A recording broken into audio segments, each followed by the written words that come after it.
Right guys, I'm playing around with the new format, so bear with me, and of course, feedback regarding this is appreciated. But today let's compare the iPad 10 and the iPad Air 4 because these are very similar iPads at very similar prices. So yes, even before the iPad 10 was available to buy, I was telling many of you guys to just get a refurb iPad Air 4 instead because there are just too many compromises for the price of the iPad 10. And while now I have both these iPads, I can give you guys my comprehensive thoughts, and spoiler alert, I still think the iPad Air 4 is the one to get. It is the superior iPad. So let's begin with the design of these iPads, and as you can see they look very similar for the most part, and that's because the iPad 10 essentially is based on the iPad Air 4 chassis. So yeah, the same single camera, the same Touch ID scanner, the same stereo speakers, basically the same as the iPad Air 4, but of course there are a few key changes. So number one, you might notice there is a smart connector on the back of the iPad Air 4, which of course is not there on the iPad 10 because it is on the sides, and that's because this does not support the Magic Keyboard, which is a downside. Also, the actual chassis is thicker on the iPad 10 because of course the panel's not laminated.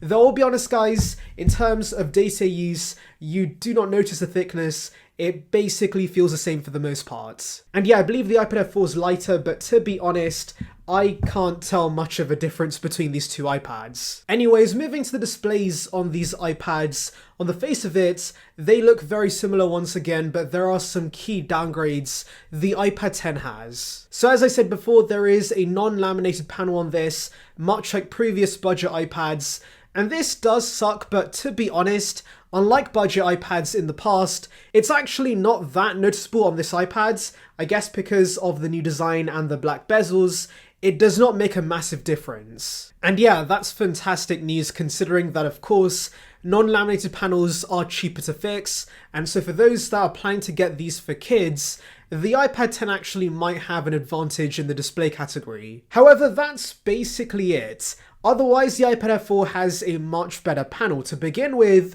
you have P3 support, so the colors are more accurate. Also, when it comes to Apple Pencil support, the fully laminated panel does actually make a massive difference. And also you get an anti-reflective coating on the Air 4, which means when outdoors you can actually see the panel on this compared to the iPad 10. And yeah, this actually does make a massive difference if I'm being honest, because both of these only have 500 nits of brightness, which is pretty low to begin with. And so of course, if you're planning to use this outdoors or even near a window, I did notice the iPad 10 display is barely visible. So yes, for that reason alone, and of course the other advantages, iPad Air 4 wins this category. Now moving on to performance, you might think that hey, these both have A14 chips, both 4 gigs of RAM, so the performance should be identical, right? Well, that's actually not the case because the A14's been throttled in the new base iPads. So yes, comparing benchmarks between these iPads, the Air 4 is actually much better, which is surprising because, again, on paper, these have the same chips, the same RAM, they should be identical, but that's not the case, and that's because the A14 in this has been throttled. Now, I'm not going to lie to you guys and say it makes a massive difference. That's definitely not the case. In terms of day-to-day use, these iPads are very similar for the most part. However, do remember longevity-wise, the Air 4 is going to be better because that faster chip is going to be much more beneficial down the line. And so yeah, while performance between these iPads might be the same right now, that's not going to be the case 3 to 4 years later. And yeah, I'm pretty sure that many of you buying these iPads are going to keep them for long-term use, and having the better chip in this is going to be appreciated. Now moving on to battery life, obviously Apple says all iPads get 10 hours of usage. That's not entirely the case when it comes to real life usage, but between these iPads, these are both very good. And yeah, iPads in general do last long enough for my use, so no worries about battery life for both these iPads. Now so far it's been pretty comparable for the most part. The Air 4 slightly edges the iPad 10 out, but talking about accessories, that's where the Air 4 takes the lead, because this comes with, of course, Apple Pencil 2 support. I don't have the Pencil 2, but of course it connects on the sides. However, the base iPad comes with the horrible Apple Pencil 1 support. So of course, in case you're wondering how this works, you get the lid off first of all, which by the way can easily be lost. That's horrible. But then you have the adapter, which you plug in. And then, if I find it, there we go. A wire, okay? You need to connect... Oh, wrong wire. There you go. Does this look good? Does this look normal to you? How does this make sense? So yeah, this is how you charge the pencil. It's a very stupid, cumbersome experience. And honestly, if you do plan to do any sort of pencil stuff with your iPads, get the Air 4 instead, because Apple Pencil 2 connecting on the side of the device like this is so much more convenient, and you're gonna hate doing all of this for the next 3 to 4 years. Now let's take this stupid thing off and talk about another big accessory for the iPad, which of course is Magic Keyboard support. So this comes with the OG Magic Keyboard, which of course is a fantastic accessory for the iPad. Yes, it's very expensive, but the floating design's pretty nice, and it really makes the iPad a computer for some consumers. However, this, for some odd reason, even though it comes with the same design, has Magic Keyboard Folio support. So yes, Apple made a whole new keyboard for this iPad, and it's horrible because it's basically like the Logitech keyboards, but for twice the price, and it's also flimsier, and ultimately a much worse experience than the Magic Keyboard. And the big plus with the Magic Keyboard is, of course, because it's not so new anymore, you can find discounts through third parties, and so I'm sure you could find the Magic Keyboard for less than the Magic Keyboard Folio for this iPad. And so yeah, again, this iPad wins in terms of accessories for this iPad. And yeah, that is a massive factor because a lot of students buy these iPads and you want a keyboard and a pencil when writing up notes, and so the Air 4 has a massive lead in this aspect. However, let's now talk about the cameras because the iPad 10 does have one slight edge, while the camera on the back is basically the same as the iPad Air 4, so pretty solid.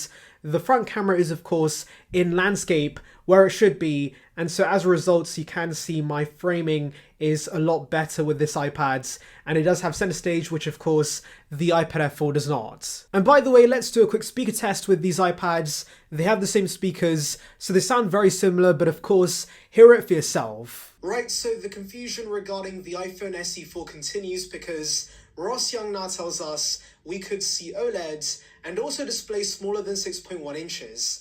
And so let's delve into it. So initially, many of us wanted the SE 4 to be based on the 13 mini, but of course, there was a flurry of reports suggesting that would not be the case, and we would see the iPhone XR body instead. Right, so the confusion regarding the iPhone SE 4 continues because Ross Young now tells us we could see OLED and also display smaller than 6.1 inches. And so let's delve into it. So initially, many of us wanted the SE 4 to be based on the 13 mini, but of course, there was a flurry of reports suggesting that would not be the case, and we would see the iPhone XR body instead. So here is a quick speaker mic test on the iPad 10. Let me know how it sounds. And here's the iPad Air 4, and as you can see, the angle's pretty odd here because the camera is off to the sides. Also, there is no ultra-wide lens, but let me know how the mic sounds. Now moving to biometrics, obviously you have Touch ID on this, and it's very similar for the most part. Very speedy, very reliable, so they are the same in this aspect. Now I do want to mention there is actually a difference between the Wi-Fi speeds on these iPads because buried in Apple's compare page, it does mention the iPad 10 does not have simultaneous dual band speeds, and so you're generally getting much better speeds with the iPad Air 4. And yeah, this will make a massive difference because many do use these iPads at home, so of course you're on Wi-Fi all day, and if you're having slow speeds, it's going to be a very annoying experience. And so the iPad Air 4 having better Wi-Fi tech, that is appreciated. However, I will mention this has better Bluetooth, though to be honest, when it comes to data use, I have not seen a difference in that. Also, you do of course have 5G on this, but again, many are not buying cellular iPads, they're getting the Wi-Fi base models, and so I don't think that's going to make a massive difference. Now let's finally talk about USB-C because yes, On paper, these have the same Type-C ports, non-Thunderbolt, but this actually has USB 2.0 speeds. And so if you're constantly transferring things on this iPad, the iPad Air 4 is going to be much better. So yeah, that's about it for the comparison, guys. And as predicted, the iPad Air 4 is what I would recommend most of you get. It's cheaper than the iPad 10 in some countries, and you can get the Magic Keyboard and Pencil 2, which of course are much better accessories, and you do also have other advantages. However, I'll be honest guys, the iPad 10 fared a lot better than I thought. The display on this actually isn't that bad, the landscape camera is pretty nice, also the colours are gorgeous. I love how saturated the colours are on this, and they're much better than the iPad Air 4 colours.